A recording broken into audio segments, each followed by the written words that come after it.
हम लोग संसार ताप से जल रहे हैं और अनेक प्रकार की अपवित्रता मन में आ गई। जीव के हृदय में सांसारिक वासनाएं आना यह बहुत भारी गंदगी है, बहुत डर्टी थिंग्स। काम और लोभ, सांसारिक वस्तुओं की कामना और कामना की पूर्ति होने पर भी संतोष न होना, इसको लोभ कहते हैं। काम भर वस्तुएं हैं जथा, जैसे खाने के लिए, पहनने के लिए, रहने के लिए, लेकिन फिर भी मन में लोभ बसा हुआ है। ये लोभ है, गंदगी है। ये कैसे जाएगा, ये काम कैसे जाएगा? भगवान के कथाओं के श्रवण से जाएगा, कथाओं से जाएगा। तो तत्कथासु महत् पुण्यम, उन कथाओं में महापुण्य भरा हुआ है, जीव को पवित्र कर देगा। और धन्यम, धन्यम का अर्थ है वह धनावहम है, धन देता है। धन के दो अर्थ, एक तो प्राकृत धन, जैसे इस जगत में रुपया पैसा मिलना और स्वर्ग मिलना, बड़ा बड़ा पद मिलना, तथा सबसे बड़ा धन है जीव का कृष्ण प्रेम, महाधन कहा गया है इसको। तो धन्यम का अर्थ है धन के प्राप्ति का कारण। भगवान में प्रेम बढ़ाता है, भगवान की कथाओं में भगवान का प्रेम रखा हुआ है। प्रत्येक व्यक्ति चाहता है कि कृष्ण से हमारा प्रेम बढ़ जाए, प्रेम बढ़ जाए। तो महाराज परीक्षित कहते हैं तत्कथासु महत् पुण्यम धन्यम, इसमें धन है।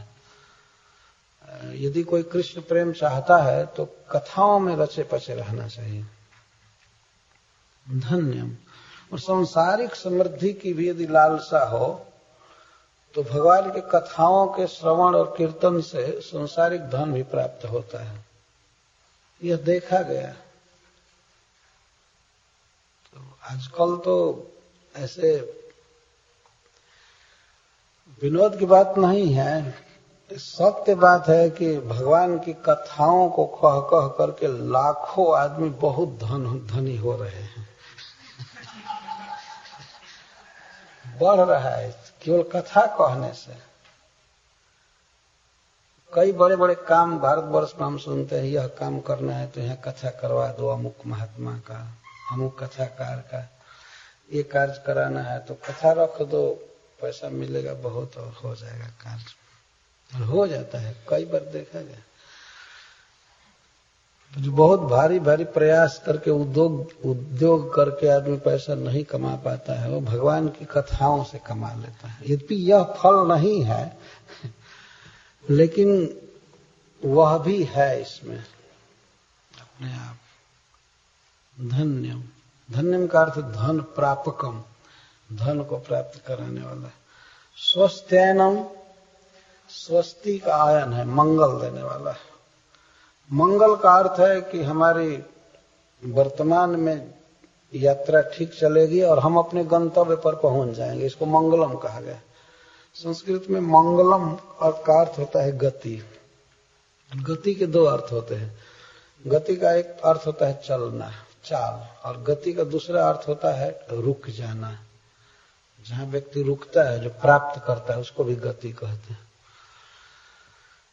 तो चल रहे, हम लोग यात्री हैं, उसको उर्दू में मुसाफिर कहते हैं। हम सब मुसाफिर हैं, चल रहे हैं। चल रहे हैं तो रास्ते में भी कष्ट है और गंतव्य भी पता नहीं, नरक मिलेगा कि क्या होगा। तो दोनों तरफ मंगल, अमंगल ही अमंगल। जीवन में भी कष्ट है, जीने में भी अनेक रोग दुख मान अपमान सर्दी गर्मी है, और ये सब भोगने के बाद भी नरक में गिरना है, तो इसको अमंगल कहेंगे।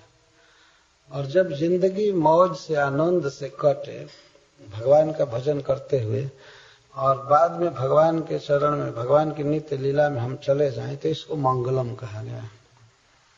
इस जीवन में भी धन आदि का अभाव न हो, शरीर निरोग रहे, स्वजन अपने अनुकूल रहें, देवताओं का आशीर्वाद प्राप्त हो, और बाद में हम भगवान के पास चले जाएं, यही मंगल है।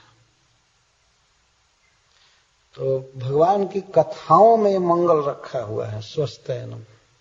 और शुभम, शुभम का अर्थ जीव के स्वरूप की प्राप्ति कराने वाला, सुंदर सुखकर। शुभम का अर्थ सुख देने वाला। भगवान की कथाओं में आनंद है, सुख है।